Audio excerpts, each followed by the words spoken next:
Hello, everyone. This is The Question, and welcome to the Ask the Question podcast.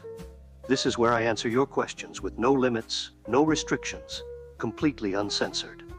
No corporate overlords editing me out or telling me what I can't say. Before we begin, I just wanted to say thank you to everyone who has been supporting me.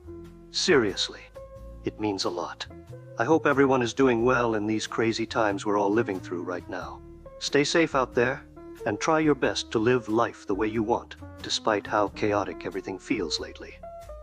Now that the pleasantries are out of the way, let's get started with today's questions.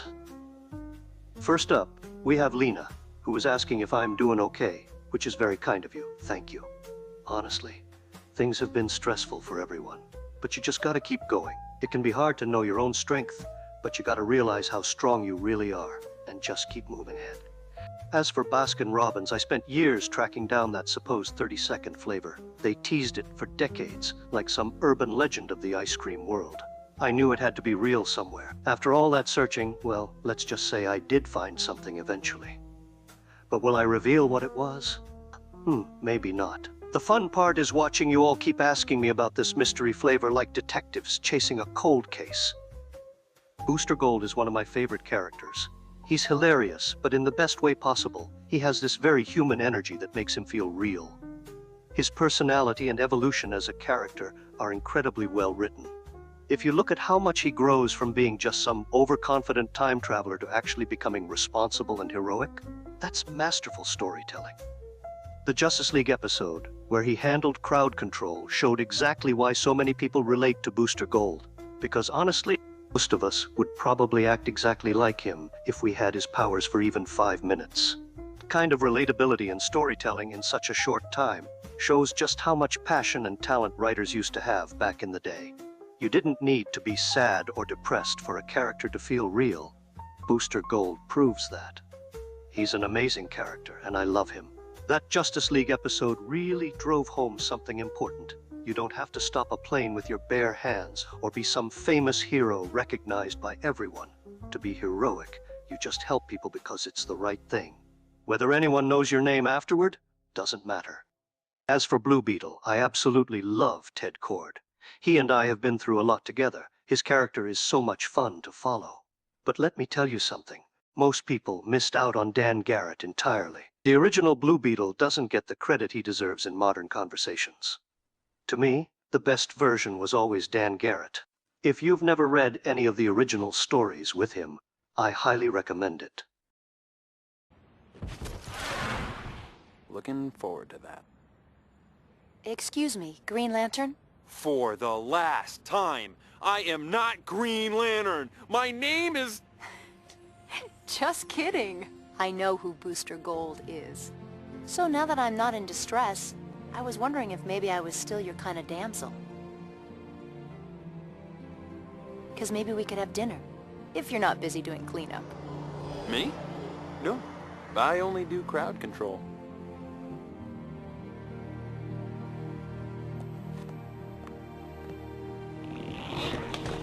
Squeaky wheel, buddy.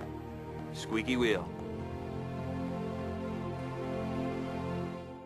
Isaac asked what made me want to create content in the first place, and why I'm the question. Well, Isaac, my journey actually started way back during the MySpace era. That's right, before Facebook even blew up. I was already online talking about things like island mysteries and secret societies, Freemasons, conspiracies, all that stuff. Back then, though, people thought it was nuts. They called me a crazy tinfoil hat guy who believed too much weird stuff. My accounts kept getting banned for speaking on these topics when they weren't mainstream yet. Fast forward 20 years and now, this stuff is just common knowledge. That's why I get so frustrated sometimes when I talk about it, because I've known this for decades. We all know at this point that 95% of celebrities are involved in these circles. It's not some wild conspiracy theory anymore. It's basic fact. Yet when you post something calling someone out on their shady connections, people act like you're the crazy one. Like somehow you're attacking innocent folks who wouldn't possibly be into weird Freemason rituals or secret societies. They get mad at you for exposing things while they idolize the same people doing all that behind-the-scenes nonsense. It drives me insane how blind fans can be. Like, I'm genuinely sorry your hero is a secret Freemason or part of some shadowy elite group doing questionable things, but people get mad at me for pointing it out. That's messed up. I'm not the one hurting anyone. I'm just trying to warn folks about these dangerous individuals who are actively causing harm while being protected by society's blind worship of them. These celebrities and politicians know exactly what they're doing. They hurt innocent people daily, and yet normal citizens like you and me let them get away with it because we refuse to see the truth. So next time you see a producer casting someone in a show or a singer getting sudden fame even though no one you know has heard of them, think about why that is. Sure, you might think it's them working hard at their craft or their raw talent, but think about the real reason they're there. Think of the horrible things they had to do or give away to get there. These elite people, they don't care about them as actual artists or people.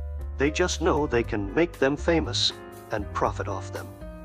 But above all else, they want to prove that we, the ordinary people, the so-called peasants outside of their circles, are weak and willing to sell ourselves to them.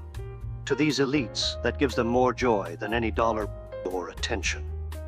They take pleasure in knowing that they have an endless supply of people desperate enough or willing enough to do whatever it takes to be in their little rich club.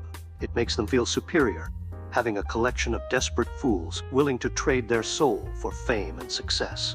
I know we're going off topic here, which happens often, but I can see how someone might struggle under pressure. Life is hard because of these wicked people. Money's tight for so many of us. But Mr. A, my ancestor, who came before me as the question, always said something that stuck with me. There's always a choice between good and evil. No matter the situation or temptation, you have to pick the good path, even if it's harder in the end. Hard work truly pays off when you do things right. It's not easy being honest or moral when everyone else cheats their way up. But integrity matters more than shortcuts.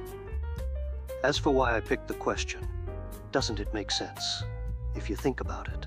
First of all, Vic Sage is a great character. He's intelligent, principled, and fights for justice without needing the spotlight. Most people these days only know Batman and Superman. But there are so many incredible heroes in DC who don't get recognized. I want to show that there's more than just the big two. Characters like Crimson Avenger or the Atom, they're amazing in their own right. It saddens me how rarely they're used anymore. It feels like such a waste of good storytelling potential. This question is from Shining Knight, aka Justin Arthur. He asked, if I were to start a superhero team, who would be on it? If this were a comic, I'd pick people who don't get any attention, the underrated ones. My first pick would absolutely be cowboy vigilante Greg Saunders. Greg's tough, honorable, and one of the most grounded vigilantes out there. If he's listening, we miss you, buddy. Hope your recovery's going well. The second pick has to be the Crimson Avenger.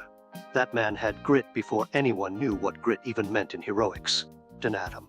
Now, I know some people aren't big fans of him, but the character has insane potential. A cosmic-powered hero who could level cities if he wanted to, yet chooses restraint. And finally, Vixen.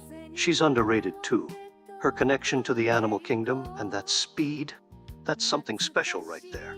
This team wouldn't have flashy names or PR teams hyping them up.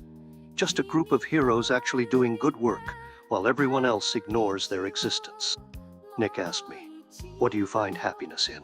Honestly, I think the biggest happiness comes from making other people feel better.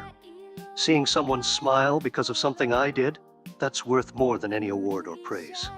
There's nothing like knowing you helped lighten someone's day. A little more selfish answer. But hanging out with Helena is always a joy too. She keeps me grounded, reminds me to have fun when life gets too heavy. Loner asked, will humanity ever overcome conflict? Yes, we can. If we stopped mistreating people and came together, we could solve just about any problem out there. Imagine if we united, really united, to actually solve issues instead of just pushing people away from each other. We could solve so many of our problems if we just worked together instead of being divided by these stupid labels we create. Politics, race, brands, it's all meaningless when you stop to think about it. But someone somewhere profits off us staying apart. This goes back to the celebrity thing. We forgive them for doing some shady or weird stuff, right? No big deal.